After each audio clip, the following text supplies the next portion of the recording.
नमस्कार, मैं doctor Hariom, retired principal scientist CCSH Hisar. आज हम गुरुकुल कुरुक्षेत्र के कृषि फार्म पर आए हुए हैं। यहाँ पर 180 एकड़ खेती की जाती है, जिसमें सारी प्राकृतिक पद्धति से की जाती है। आज हम ये जो ड्रैगन फ्रूट है इसके ऊपर चर्चा करने वाले हैं कि ये यहाँ पर आप देखेंगे कि पूरे रास्तों के ऊपर ड्रैगन फ्रूट लगाया हुआ है। और ये ऊपर इसमें छाया इसलिए की गई थी कि ये काफ़ी गर्मी और सर्दी जो एक्सट्रीम होती हैं, जैसे तापमान बढ़ जाता है या तापमान सर्दी में कम हो जाता है, तो ये उसके सेंसिटिविटी होती है इसमें। तो सर्दियों में जैसे इसमें खुराक की कमी दिखाने लग जाता है, ये जब टेम्परेचर कम होता है तो, और गर्मियों में भी इसके ऊपर जो इसकी ग्रोथ है वो प्रभावित होने लग जाती है। तो इसमें देखेंगे पिछले साल इसमें काफ़ी फ्रूटिंग ली गई है। इसमें जो ये आप देख रहे हैं ना, ये काफ़ी बड़े थे, ये काट दिए गए हैं इसके लगभग। जो ये देखिए इसके जो आगे के हिस्से हैं ये काट दिए गए हैं। अभी ये क्यों काट दिए गए हैं, देखिए ये काट दिया है और अब ये काट दिया है, और लगभग ये यहाँ से देखिए ये छील दिया गया है। ये आगे से फिर ये देखिए छील दिया गया है नीचे तक, इसकी बीच की रिब रह गई है बस। ये काट दिया गया है आगे से। तो ये इसलिए काट दिए गए हैं कि इनमें एक इस साल एक बीमारी आई है।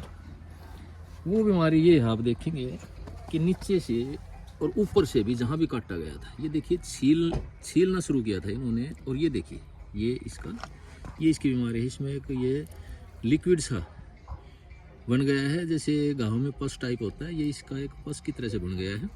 और इसमें ये इतना ज़्यादा आ गया था कि हमें ये काटना पड़ा था और छीलने पड़े थे। ये देखिए ये यहाँ छील दिए थे इन्होंने, लेकिन मैंने फिर इनको कहा कि छीलने से ये फंगस या बैक्टीरियल जो भी बीमारी है ये उससे नहीं ख़त्म होगी। तो इसमें हमने एक एक्सपेरिमेंट किया।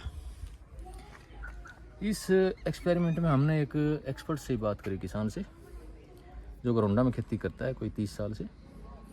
तो उसने बताया कि जी ये सारे उत्तरी भारत में बीमारी आई हुई है और सभी किसान इससे बुरी तरह से त्रस्त हैं और सभी की फसल ख़त्म हो चुकी है।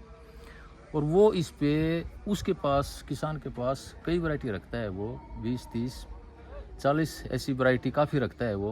तो वो कह रहा था कि मैं दूसरी वैरायटी कुछ बची है मेरी 1-2, उनकी मैं ग्राफ्टिंग करूँगा और उसको आगे बढ़ाने की कोशिश करूँगा। तो हम जब फार्म पे आए तो ये देखा कि इनका काफ़ी बुरा हाल हो चुका था, बीमारी भी काफ़ी फैल चुकी थी।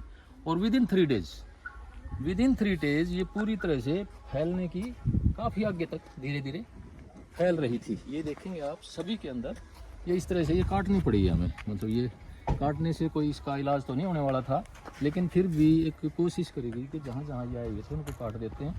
और ये देखिए आप नीचे, तो ये नीचे ऊपर सब जगह कहीं भी बाकी नहीं था, इसके काफ़ी आ गई थी ये। तो इसमें एक एक्सपेरिमेंट किया हमने। तो इसमें क्या किया कि देखिए एक बार फिर दिखाता हूँ आपको मैं, कि ये छीलने के बाद ये रिब इसलिए छोड़ दी थी कि इसमें से इसकी खुराक और नमी, इधर देखिए इधर से आगे दिखाना, तो ये इस तरह से काफ़ी आ गई थी। अब तो देखिए सूख गए हैं सारे। तो इसमें हमने एक एक्सपेरिमेंट किया था, वो कामयाब रहा हमारा। तो इसमें क्या किया कि गोमूत्र का हमने, क्योंकि लिटरेचर में काफ़ी ये अवेलेबल है चीज़ कि गोमूत्र से फंगल और बैक्टीरियल कोई भी जो बीमारियां होती हैं या सॉइल बोर्न डिजीज होती हैं या पत्तों पे आती हैं, तो उनका एक बहुत अच्छा कंट्रोल हो जाता है। क्योंकि गोमूत्र में और इवन गोबर में एक तरह से एंटीबैक्टीरियल, एंटी फंगल, एंटीऑक्सीडेंट और कई तरह के इसमें क्वालिटीज़ होती हैं। प्राइमरी मेटाबोलाइट, सेकेंडरी मेटाबोलाइट, कई तरह के इसमें गुण होते हैं। और इसमें नाइट्रोजन भी लगभग 2 से 2.5% होती है। तो इसमें हमने क्या किया कि 3-4 ट्रीटमेंट इसमें किए। एक तो प्योर गोमूत्र के तौर पे इसमें स्प्रे भी किया है उसका, और नीचे भी डाला है उसमें लगभग 2 लीटर पानी में मिला के। और जहाँ प्योर था प्योर डाल दिया था, लेकिन दूसरे ट्रीटमेंट में आधा गोमूत्र और आधा पानी मिला के ये स्प्रे भी किया गया और नीचे भी डाला गया।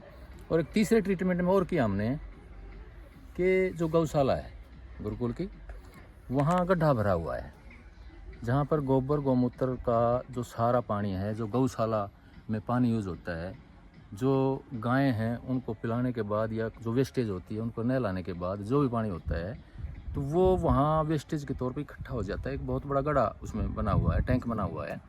तो उसका जो, क्योंकि एक ये चीज़ भी आती है निकल के कि जो गोबर गौमूत्र होता है उसमें बहुत अच्छे न्यूट्रिएंट होते हैं। अगर उसको हम कच्चा यूज़ करते हैं तो वो भी रिजल्ट नहीं दे पाता है, और अगर गोबर का खाद उसको बना के यूज़ करते हैं तो उसकी जो नाइट्रोजन है, उसके न्यूट्रिएंट हैं, लगभग 1/3 रह जाते हैं, और टाइम भी उसमें 4-5 महीने का लग जाता है हमें। तो उसमें जो वो गड्ढा भरा हुआ है उसमें गोबर गौमूत्र सारा जाता है, ऊपर पानी इकट्ठा हुआ है। तो उसका हमने सोची कि उसका स्प्रे करें, स्प्रे भी करें और उसमें नीचे भी डालें। तो इसमें हमने सारे में ये किया तो एक बहुत ही अच्छे रिजल्ट आए इसमें, और जो जहाँ थी बीमारी वहीं पर रुक गई। इसके बाद बीमारी आगे बिल्कुल नहीं बढ़ी इसमें। तो इसका एक बहुत अच्छा कंट्रोल आया है, और किसान भी इसमें, जैसे उत्तरी भारत में उस किसान ने बताया कि उत्तरी भारत में लगभग सभी किसानों के खेतों पे ये आई हुई है। तो उनके लिए भी एक संदेश है ये कि इस तरह का जो उनके पास गौमूत्र है उसका प्रयोग कर सकते हैं। और अगर खेत में या जहाँ भी उनके गोबर गौमूत्र इकट्ठा होता है जिस गड्ढे में, और उसमें जो ऊपर का पानी इकट्ठा हो जाता है उसको लेके छान के उसी का स्प्रे करें, उसी को नीचे डालें, तो ये बीमारी तुरंत कंट्रोल हो जाती है। धन्यवाद।